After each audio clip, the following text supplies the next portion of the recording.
នេះណាមិនស្រាយអំសបហ្នឹងចាក់នេះមកស្លាប់ទៅស្លាប់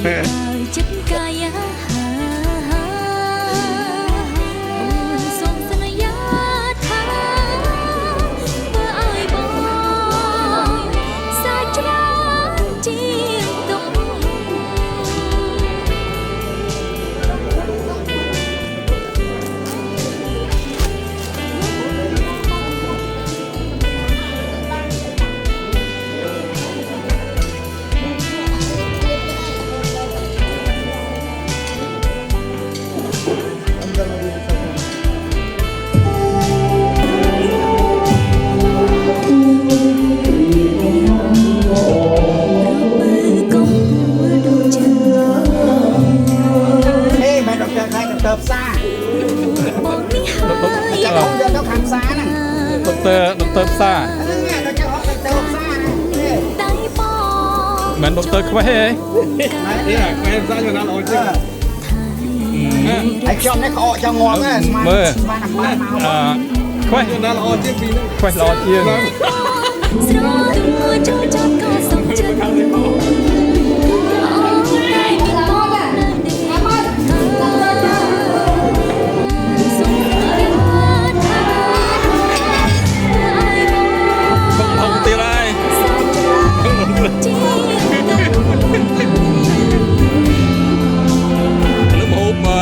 ហូបកូនខ្មែរ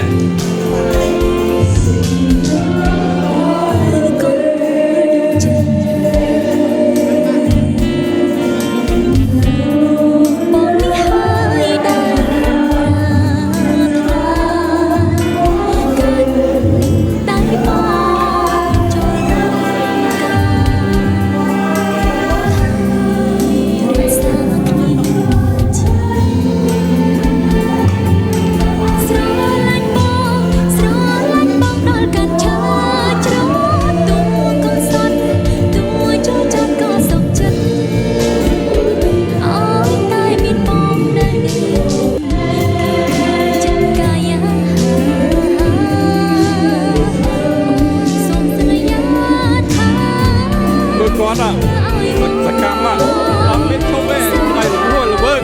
មើលម្នាក់នោះ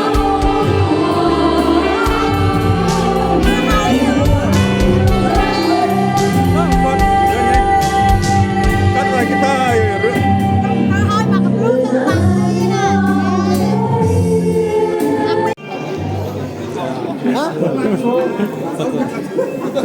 Ça va? Bonjour, ça va?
Sticky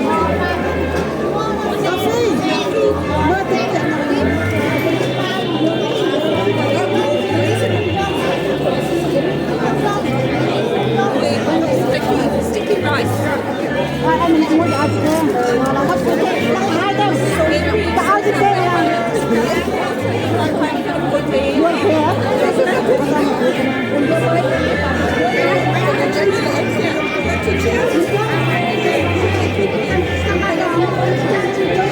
nhóm mới mất là ngày đi ban là phụ mạ một lấy bàn phụ mạ một lấy là phụ mạ nó lý na kia trong khi năm bảy và lâu nắng nẹt thọt cái đôi thế và phụ lấy này mai dương là lấy sắt ta khăn là lấy men ta nè nè nó là khăn chơi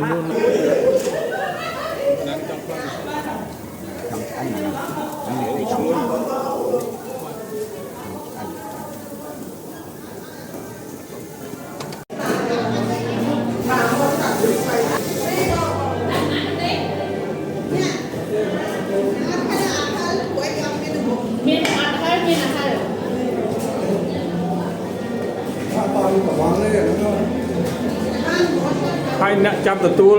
một lồng từ na bạn ấy rồi một nè chăm từ tua một lồng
T'as compté 30 pas plus On t'a donné Je vais te donner ça. ça et on t'a donné plein de tickets. Alors j'ai dit 3 copains plus. Oui, mais elle donne des tickets. Ça veut dire 3 tickets du coup. Voilà, parce que ça, c'est un Ok. Bonjour. Même si on même si on a gagné, on a gagné 3 tickets. 1 euro.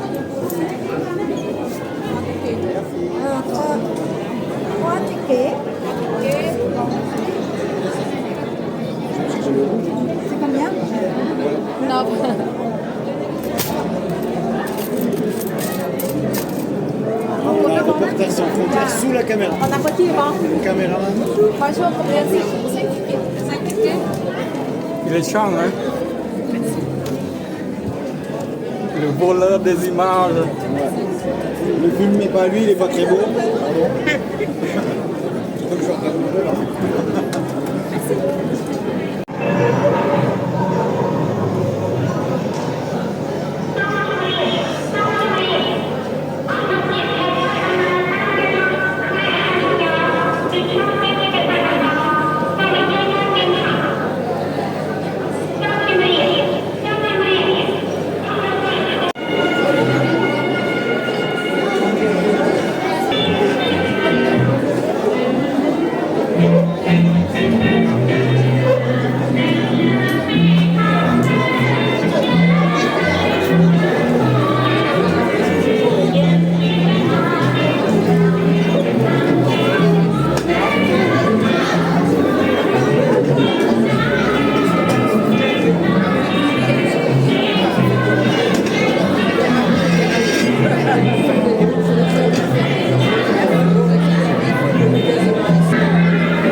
Tôi mất đó rồi.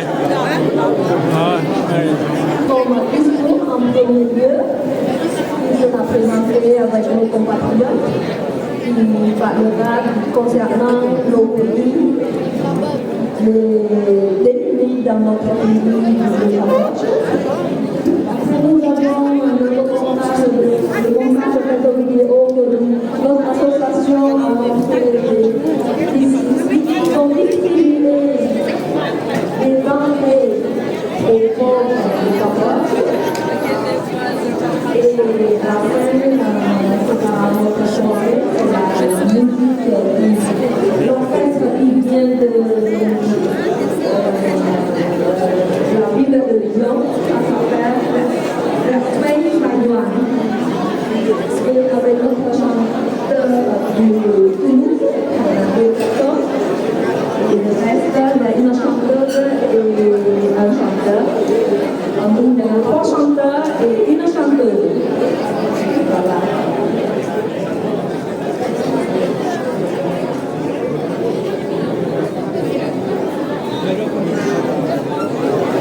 Donc, le discours de mademoiselle Léonie, qui veut faire le discours en français.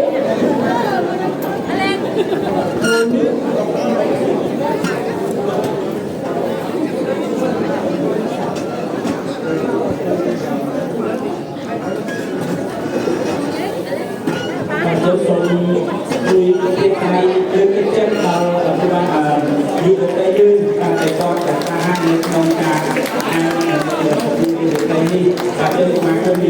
Ghiền Mì Gõ để không bỏ lỡ những video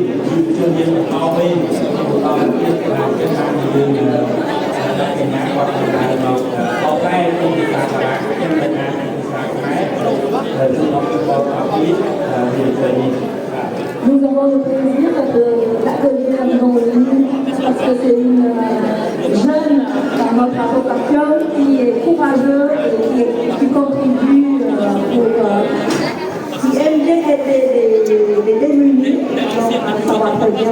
association.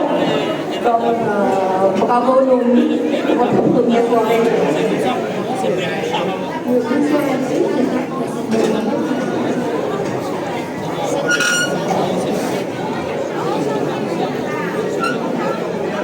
Trên trong tôi thì phải có học lý có học lý thì khác nơi ở ấy là chúng ta có thể chúng ta từ năm nào đó bằng hàng nơi nơi đi và rất sau đó có vào ra có học của mình có đôi chiếc đi này đây là đi vào hàng lực không sang đi qua là tôi đang đi rồi tôi đang đi từ này đi dịch đi sau này mà chỉ được vào những lúc không đúng miễn và chỉ có qua luôn hay là tận luôn ta phải lấy miễn đi sai nhé thì trái người luôn chỉ được dịch mạnh tăng thêm tết rồi vào học cả muốn đi thi đúng bây giờ không ăn lại thiết SME miễn tâm là bay thiết rồi đây là chỉ có vài đứa từ xa lên bay thiết đi sai là bay lên nhé lúc lên cao còn có lại thấy là phải có lại bán đi nên nên luôn nhớ lao của ta miễn là hai người làm nặng đi rồi đọc tăng xe hát cơn luôn đi đủ biến nông Protes Campuchia sắp lên những trận đấu đầu tiên Pháp gây cho nông nghiệp rồi hai cái đội tuyển bảy gây cho những cái bằng cấp những đội tuyển nhiều đội tuyển thương biến những cái trận đấu đầu tiên đây sẽ là cùng rồi chi tiết thương biến ASEAN để họ vừa vừa đuổi trên cả ta có để tiếp lên được nó có thể làm gì chỉ muốn đi có những cái gì là những cái sẽ những cái phát khai bị tay và những cái như quan được cả học luôn và đi quay những cái lúc này như có xã miền trung tính hai miền hai miền đây là biết quay tại miền ca để làm có quay quay đi cái nói có các cái đi nên là có cái ca ăn đi cái đó và sáng nay nó làm những quan điểm cho các bạn đó nơi ra thêm các cái nào còn song song là đây mình sẽ có của các bạn đầu họ ra đây rồi đường tôi tiến đi đường tôi tiến xây đây là đi rồi chiếc của các mai là một cái cách chơi miền thiên xây đó còn các khu vực này chỉ là cả sang cho cái rồi mà cho xong vui cái này cái chân tàu là các bạn như cái tay đương và tay con cả hai người con cả đây đi và đây mà cái miếng như cái gì bây giờ là tàu viên cho nên họ bên tàu viên là cái hàng như là cái nhà hoặc là tàu họ tay thì là các cái bên này sáng máy rồi nó có biết Nous avons le plaisir d'accueillir Nomi parce que c'est une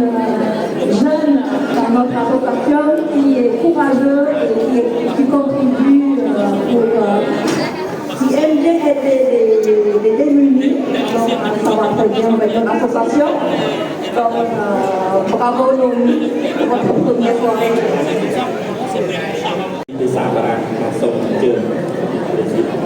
Moi, ce sera la version française. Alors, en cette année 2025, le Cambodge a une population de 18 200 000 habitants. Selon les statistiques du Fonds monétaire international, 18% d'entre eux, soit 3 280 000, vivent en dessous du seuil de pauvreté. C'est-à-dire que chacun ne possède que 2,50 $, ce qui est équivalent à 2,15 € pour assurer sa subsistance quotidienne. Le Cambodge est inclus dans le groupe des pays les plus pauvres du monde et se classe 3e devant le Laos et la Birmanie parmi les 10 nations de l'Association des nations de l'Asie du Sud-Est. C'est parce que la corruption est la cause majeure de cette pauvreté. Cependant, d'autres facteurs importants rentrent également en jeu, tels que le manque d'accès à la santé, l'absence d'éducation pour les jeunes, les conditions de vie considérées comme indécentes. Ceci est dû au fait que notre pays dispose de ressources humaines très limitées et d'inégalités de revenus très répandues. Malgré les récents progrès économiques, le pays continue de lutter contre la pauvreté. Cette pauvreté se répartit différemment sur le territoire du royaume. Le taux est plus bas dans la capitale et les grandes agglomérations. Il est plus élevé pour la population vivant autour du lac Tonlé-Sap. Officiellement, ce taux est de 38%. En réalité, il oscille entre 50% à 80% dans les comtés lointaines des provinces de Siem Reap et Kampong Chhnang. Dans les provinces du Nord, ce taux atteint 68%. L'impact de ce fléau sur chaque citoyen dépend également de son âge. Âgé de moins de 19 ans, le taux est de 45%. Ce qui est très inquiétant, c'est que parmi les enfants et les adolescents, 22% manquent d'argent et près de 50% manquent de propre, de logement, de soins médicaux, d'éducation à cause de pénurie d'écoles et de maîtres. L'Occitanie organise cette soirée pour récolter des fonds au profit des démunis. Nous espérons comptons sur votre générosité et nous permettons de vous rappeler qu'un don de 10 € permet à un démuni de survivre 5 jours, 20 € 10 jours, etc. Cette soirée n'a pu être réalisée sans la participation active des bénévoles et de membres et de généreux donateurs que nous remercions rapidement. Et pour terminer notre activité, nous remercions M. Albert Sanchez, maire de Cugnot, de nous avoir gracieusement mis à disposition cette salle à leur cadeau. បាទសូមអរគុណកញ្ញាបាទសូមចេញឲ្យអបអរសាទរដើម្បីលើកទឹកចិត្តដល់ Notre soirée, c'est la vidéo que nous avons fait un montage à propos des dons que vous avez donnés à l'association. Nous avons demandé à nos amis au Cambodge de bien distribuer aux 3 provinces. Voilà. Il y en a, le premier c'est à Bagambo, le deuxième c'est à Phnom Penh. សរសើរទឹកចិត្តបងប្អូនប្រជាជនខ្មែរមិនប្រងាយទេពេលមានទុក្ខភ័យស្រដៃសាមគ្គីចូលរួមជ្រោមជ្រែងរួបរวมខ្មែរគ្រប់ទិសទីទូទាំងក្រុងស្រែងអរគុណក៏មកងាររុញឲ្យខ្ញុំមានលទ្ធផលដែលសំថ្ងៃព្រោះការឈឺចាំទៅខ្ញុំផ្លាស់ប្ដូរខ្លួនឯងពីមនុស្សធីបចោលរហូតមើលស្រាលេងបានអរគុណក៏មកងារបងរៀនឲ្យស្គាល់ចាដឹកមនុស្សច្បាស់មិត្តភាពខ្លះមានប្រយោជន៍ទៅគេរាប់អានមានទឹកចិនខ្វះធនធានកុំស្មានគេរាប់ស្មង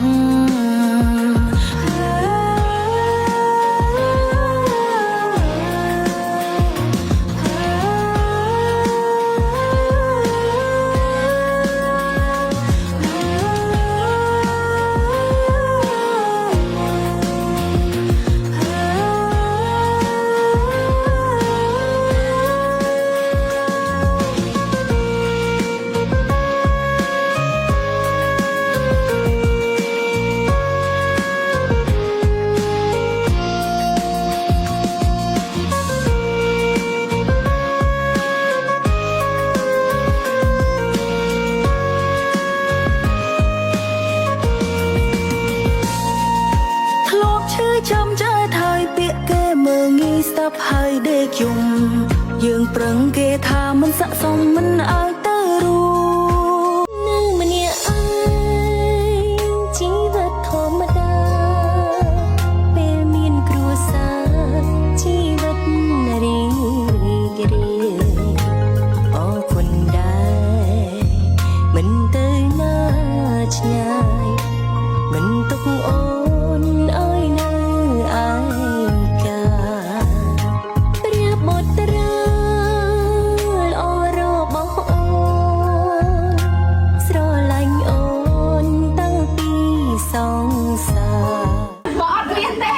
បើអត់មានទេគឺសូ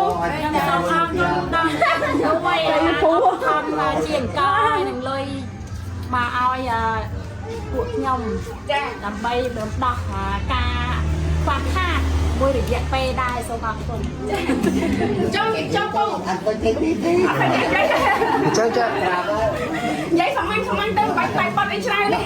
អរគុណដែរដែលបានឲ្យកមកខ្ញុំលុយ10000មករៀលហ្នឹងហើយសូមឲ្យបាត់សុខសប្បាយ10000នេះអត់មានរៀលថែមទៀតអត់ទេ10000តាមពីមើល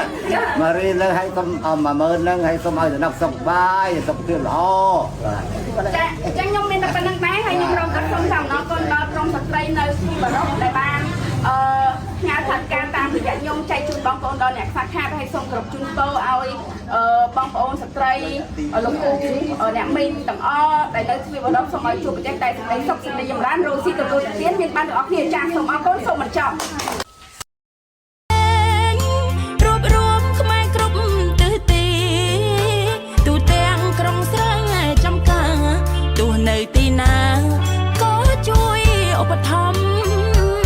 ជាតិកើតសង្គ្រាមមានចោរឆ្លៀនពៀនទឹកដីប្រាសាទល្បាញល្បីតាមមន់តាក្របីព្រះវិហារឧត្តមវាបាញ់ប្រហារគ្មានក្រែងរអាពួកខ្ញុំបងប្អូនកងទ័ពខិតខំតបតកាពីបដោផ្ដាច់សង្ខារប្រទេសមើលពូគាត់ធំហ៎បងប្អូនណាយើងនេះយើងគ្រប់ខែហើយទាំងឈប់អ៊ូហើយមុខរបរគាត់រឹងការ៉េមលក់ហើយលក់ផ្អាកលក់ប្រហែលជាកន្លះខែហើយព្រោះអូមានន័យថាបងលក់រហូតម៉ោង1ចេញ9 10យប់អីមិនចូលហើយចង់បានអញ្ចឹងបងមានអីចង់ឲ្យបងប្អូនយើងជួយណាចាជួយជាអង្គជួយជារបស់ហូបចុកអីហ្នឹងមានលុយកើតកូនចាមានលុយសម្រាប់កូនទុកគួរអត់មានលុយនេះនៅផ្ទះជួលណាបងប្អូននៅផ្ទះជួលមិននៅស្នាក់នៅផ្ទះជួលអ្នកគ្រូចាគាត់ឲ្យនៅសិនអត់មានលុយឲ្យគាត់ទេចាមិននៅនេះបានប្រហែលនេះហើយបងមិននៅប្រហែលបាន4-10ថ្ងៃហ្នឹងហើយគិតមើលគិតប្រហែលជាជួលនេះបានយូរមើលទៅបើយើងឈឺពោះឈឺអីកូនខ្ចីកូនអីចេះមានដឹងទៅណាទៀតឧទាហរណ៍សម្រាប់ហើយអត់ទេណាទេប្រហែលជានៅហ្នឹងឯងពោះបានអ្នកគ្រូគាត់ចាគាត់ឲ្យបងអ្នកស្រុកកំណើតនៅកញ្ចេះពុកម្ដាយម៉ែគាត់លែងគ្នាហើយនៅមួយជីដូនគាត់ស្លាប់តាំងពីខ្ញុំអាយុ14-15ឆ្នាំហើយអញ្ចឹងបងសាក់អណ្ដែតមកធ្វើការធ្វើអីឲ្យគេចាហើយនេះបានកៅត្រៀមណាបងណាកៅត្រៀមគេឲ្យទុកសម្រាប់កូនចុះមើលទៅខ្វះអីដែលជាចាំបាច់សម្រាប់បងបច្ចុប្បន្នហ្នឹងណាព្រោះមិនដឹងថាថ្ងៃនេះឬមួយស្អែកទេសម្រាប់កូនដែលបងគិតថាវាចាំបាច់បំផុតហ្មងនិយាយទៅយើងវាអត់មានថវិកាដើម្បីទុកនៅក្នុងខ្លួនអត់មានលុយសោះរងថ្ងៃនេះបានតែអ្នកចិត្តខាងគេហុចម្ហូបមហាសាឡូបាយទឹកអញ្ចឹងចាចង់ទៅមុខណាចង់ទៅរកលុយតែវាទៅអត់កើតពោះវាធំហើយវាគ្រប់ផងចាគ្រប់ហើយអញ្ចឹងខ្ញុំរ៉ូសិតសូមឲ្យបងប្អូនជួយគាត់ផងខ្ញុំក៏ជាស្រីដឹងអំពីទុក្ខធុរៈក្នុងនាមជាមនុស្សស្រីដូចគ្នាហើយជាពិសេសគឺកំពុងតែពោពោះគ្រប់ខែទៀតហើយនៅពេលដែលខ្លួនមិនអាចទៅរកអីបានណាព្រោះពោះវាធំមិនដឹងថាកើតថ្ងៃនេះឬមួយស្អែកគ្រប់ខែបងប្អូនចូល40សប្តាហ៍ហ្នឹងនៅចាំតែថ្ងៃកើតទេអញ្ចឹងខ្ញុំសូមឲ្យអ៊ំពុំមីងបងប្អូនដែលស្គាល់ខ្ញុំចាសូមមេត្តាជួយបងស្រីផង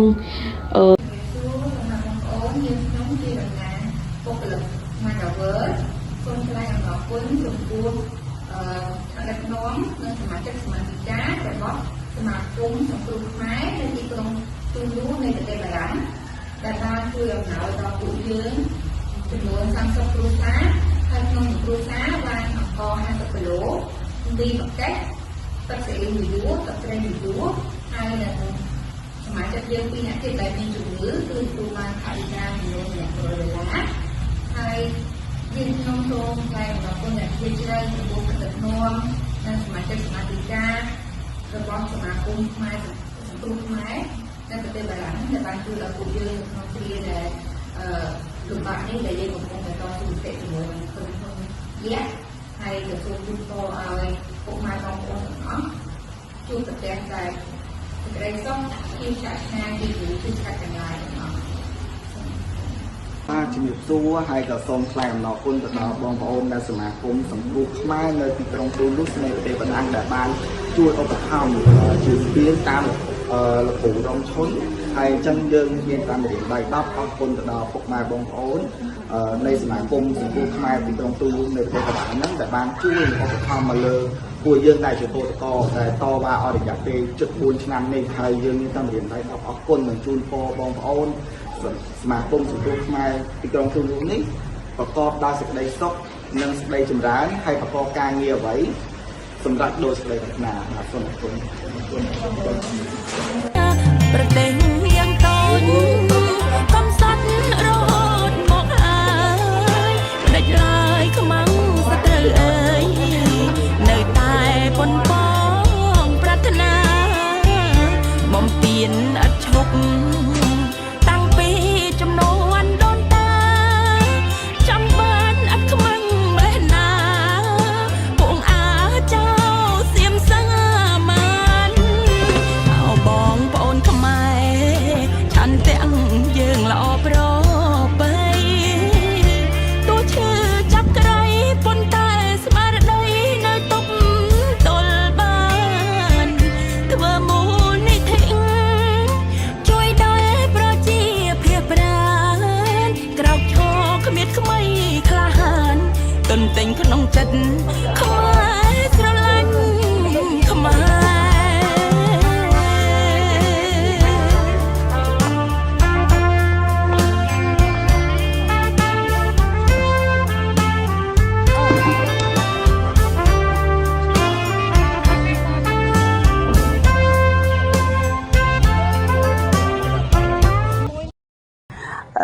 នាងខ្ញុំរតនៈសូមជម្រាបសួរដល់បងប្អូនដែលគាត់ជាសមាគមសង្គ្រោះខ្មែរនៅឯទីក្រុង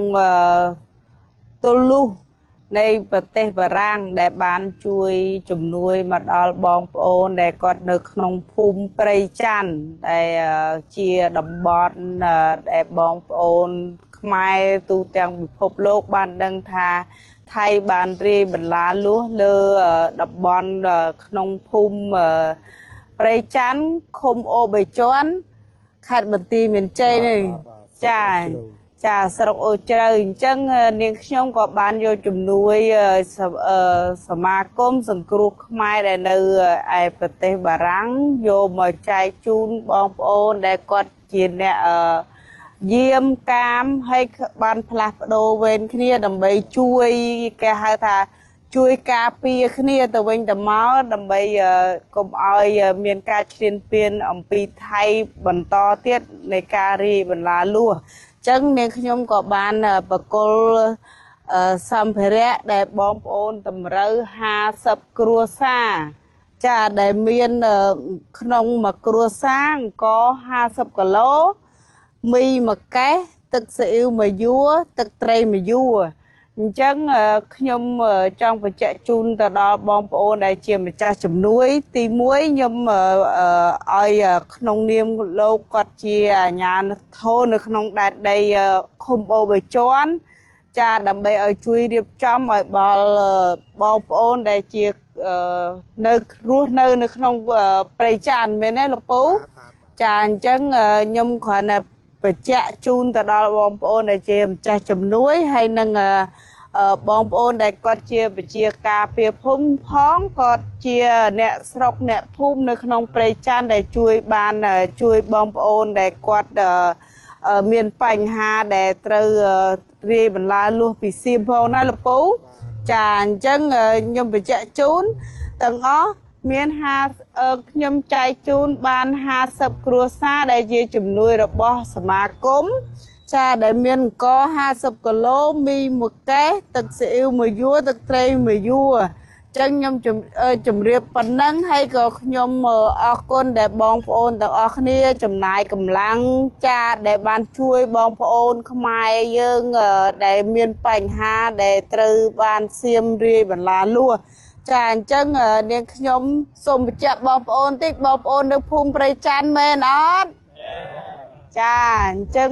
ខ្ញុំចង់បញ្ជាក់ឲ្យម្ចាស់ជំនួយដឹងថាខ្ញុំបានមកដល់ភូមិព្រៃច័ន្ទហើយចាអញ្ចឹងនាងខ្ញុំក៏សូមអរគុណ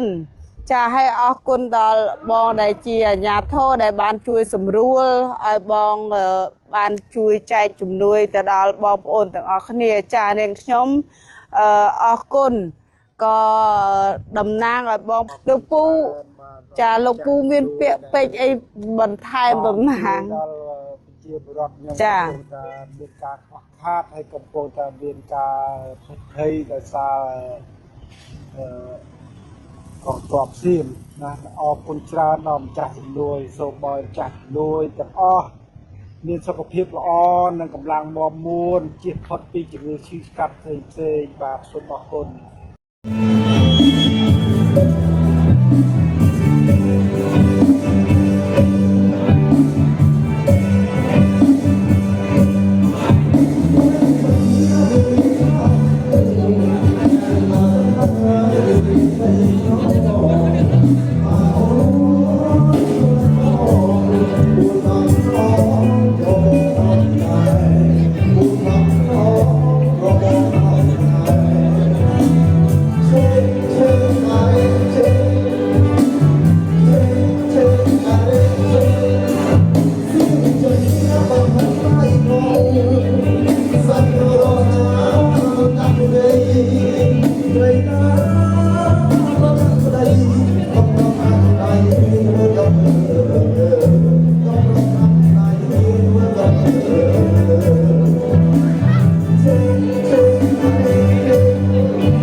Hãy subscribe cho kênh Ghiền Mì Gõ để không bỏ lỡ